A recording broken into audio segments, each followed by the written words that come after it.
그래서 두 부부가 살 경우에는 이렇게 상호 융통성이 있습니다. 상호 보호를 받을 수 있도록 돼 있어요. 여러 가지 법적인 혜택을 볼 수 있도록 돼 있습니다. 근데 반면에 싱글일 경우는 그 두 부부 간에 서로 혜택을 주고받고 해서 혜택을 볼 수 있는 것을 받을 수가 없잖아요. 그래서 어려워집니다.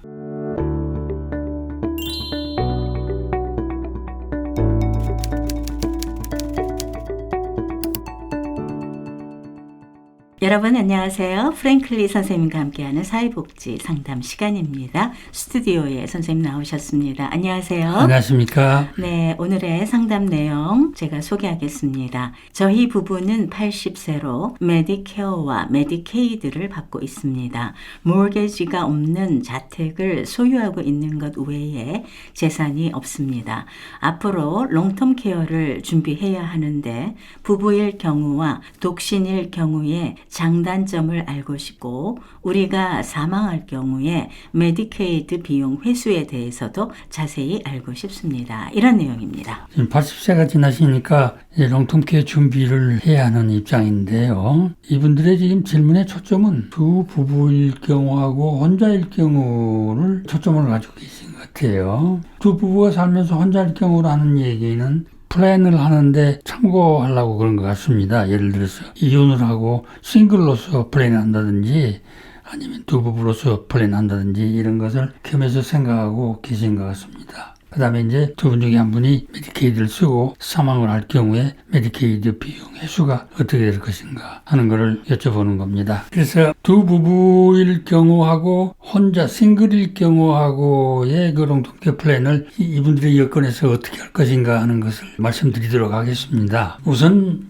그 롱텀케어 메디케이드는 만성질환이 돼서 혼자 살 수가 없고 너스홈을 가야 된다든지 아니면 홈케어를 받아야 된다든지 했을 경우에 케어를 받는 메디케이드입니다. 네. 레귤러 메디케이드하고 다른 거니까 우리 혼돈을 일으키면 안 됩니다. 그래서 롱텀케어 메디케이드는 자격이요. 두 부부가 살지라도 한 사람의 인컴만 따집니다. 네. 왜냐하면 케어를 받아야 할 사람이 너스홈을 가야 된다든지 이렇게 할 경우에는 그 세퍼레이션이 되기 때문에 개인의 인컴만 가지고 따집니다. 그래서 금년 기준, 이제 뉴저지 기준으로 해보면은 한 달에 수입이 1982불 미만이래야 됩니다. 네.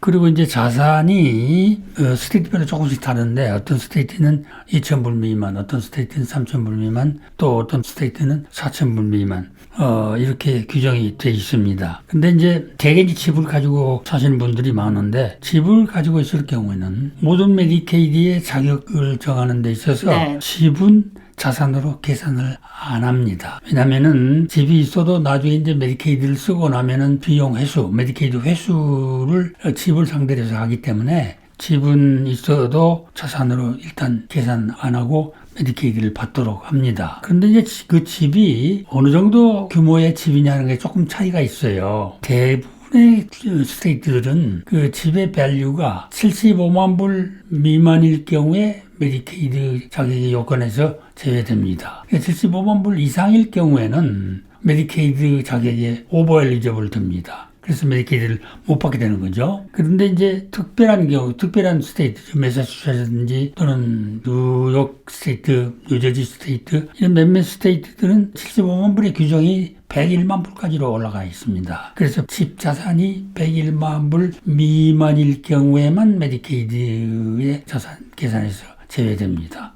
그 이상일 경우에는 또 역시 자산은 있기 때문에 메디케이드를 못 받게 되는 거죠. 그렇게 이제 구분이 돼 있는데 두 부부일 경우에는요. 새로운 법이 10여 년 전에 만들어져 가지고 두 부부가 살다가 한 사람이 너싱홈 간다든지 인스티튜셔널 케어로 들어가게 되면은 두 부부는 법적으로 세퍼레이션 되잖아요. 그래서 자기 인컴, 자기 자산을 가지고 간다고요. 근데 이제 두 부부가 살 때는 두 분 합한 인컴을 가지고 편안하게 살 수 있었는데 한쪽이 이제 너싱홈을 가면서 자기 인컴을 가져가 버리면 커뮤니티에 남아있는 스파우스는 인컴이 줄어버리잖아요. 그래서 못 살게 됩니다. 그래서 극빈자가 돼버린 거예요. 그리고 있는 자산을 예를 들어서 이제 집 말고 세이빙 자산이 있다든지 또는 뭐 에너지가 있다든지 자산이 있으면은 그 자산을 어느 한도까지는 커뮤니티 스파우스가 할애를 받아서 보호를 받을 수 있도록 돼 있습니다. 네. 근데 그 법을 Community Spousal Impoverishment Rule이라고 그럽니다. 그걸 이제 우리말로 부부 극빈 예방법이라고 그런 의미 가지고 있습니다. 그래서 그 커뮤니티 남아있는 스파우스가 미니멈 생활 보장을 받을 수 있도록 돼 있습니다. 예. 그러니까 메디케이드를 받고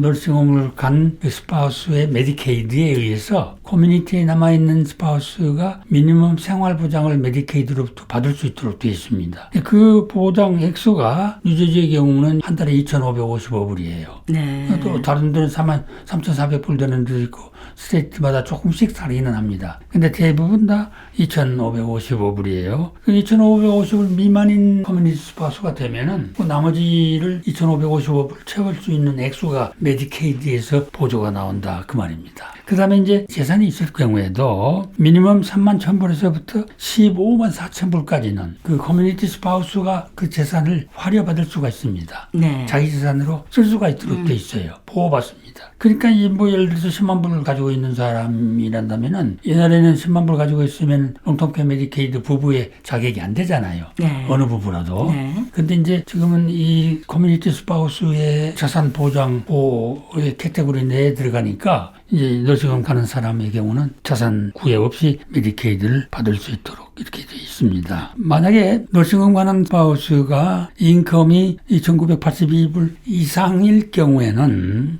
그 이상된 오버된 액수를 퀄리파이드 인컴 트러스트 카운트에다가 입금을 시키면서 메디케이드를 또 받을 수 있도록 되어 있습니다. 그걸 퀄리파이드 인컴 트러스트라고 그러는데요. 그래서 두 부부가 살 경우에는 이렇게 상호 융통성이 있습니다. 상호 보호를 받을 수 있도록 되어 있어요. 그렇기 때문에 두 부부인 경우는 크게 염려를 안 해도 여러 가지 법적인 혜택을 볼 수 있도록 되어 있습니다. 근데 반면에 싱글일 경우는 그 두 부부 간에 서로 혜택을 주고받고 해서 혜택을 볼 수 있는 것을 받을 수가 없잖아요. 네. 그래서 어려워집니다. 물론 집은 싱글일 경우도 메디케이드 자격에서 계산을 안 해줍니다. 안 하지만은 인컴이나 또는 집 말고 다른 자산이 있으면은 싱글일 경우에는 혜택이 없는 거예요. 그러니까 꼼짝없이 메디케이드를 못 받는 경우가 됩니다. 그래서 사람들이 혹자는 두 부부를 법적으로 이혼해 놓고 싱글별로 혼자 신청을 하면 좋다 하는 얘기들 하는데 그거는 해당되지 않는 얘기입니다. 잘못된 얘기입니다. 네. 이걸 참고로 하셔야 되고 그 다음에 이제 이분들이 이제 메디케이드를 쓰고 나서 돌아가시게 되면은 그 메디케이드 비용 회수를 어떻게 하느냐 하는 거를 이제 여쭤봤죠. 네. 그 메디케이드 비용 회수는 그 메디케이드를 받고 있는 사람이 소유했던 집과 그 다음에 남긴 자산이죠. 세이빙이라든지 뭐 투자라든지 이런 자산을 대상으로 해서 회수를 하게 됩니다. 그런데 두 부부 살지라도 그 어느 한쪽이 메디케이드를 쓰면은 자산 회수에 다 해당이 됩니다. 근데 이제 회수 작업을 메디케이드 수혜자가 돌아가시게 되면은 바로 메디케이드 오피스에서 소위 가택 조사를 합니다. 네. 미망인이 뭐 누가 있고 그 집에 누구 살고 있으면 자산은 어떻게 되고 하는 것을 조사하는 레터가 바로 옵니다. 그럼 이제 그걸 필드업에서 보내주면은 거기에 의해서 이제 자산 회수를 착수를 하는데 그 자산 회수 착수를 메디케이드 오피스에서 1년 이내에 해야 합니다. 스테이트 오브 리미테이션이 1년입니다. 그래서 1년 이내에 착수를 하게 되기 때문에 바로 집이 리인이 들어온다든지 이렇게 됩니다.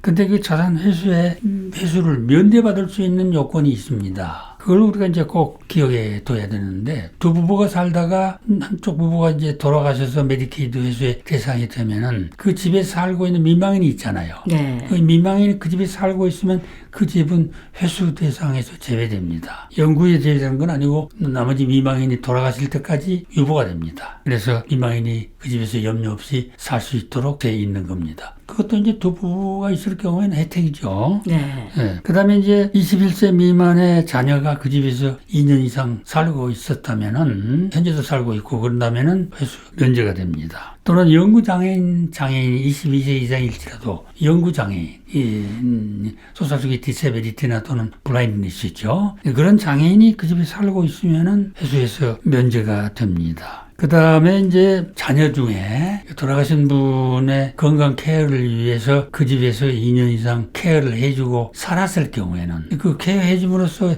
널싱홈 가는 것이 지연될 수가 있잖아요. 근데 그런 경우에는 그걸 입증해주면은 또 면제가 됩니다. 그 다음에 이제 또 한 가지는 메디케이드가 회수해야 할 비용이 메디케이드 비용 회수를 위한 법률적인 경비 있잖아요. 예. 경비를 충당하지 못할 때는 메디케이드에서 포기를 해버립니다. 그래서 면제가 됩니다. 예. 그러니까 이런 몇 가지를 참고로 두면은 두 부부가 살 경우에 그 미망인이 사는데 염려가 없고 또 비용, 메디케이드 비용 회수에도 염려가 없습니다. 이걸 참고해 주시면 좋겠습니다. 네, 자 이렇게 질문 주신 분들에게 대답이 됐을 것 같습니다. 여러분, AWS에는 뉴저지 버겐 카운티 티넥이 위치하고 있습니다. 프랭클리 선생님께서는 매주 화요일에 대면으로 상담하시고 전화 상담도 가능합니다. 상담 예약 전화번호 201-862-1665입니다. 선생님 오늘도 좋은 말씀 감사합니다. 감사합니다.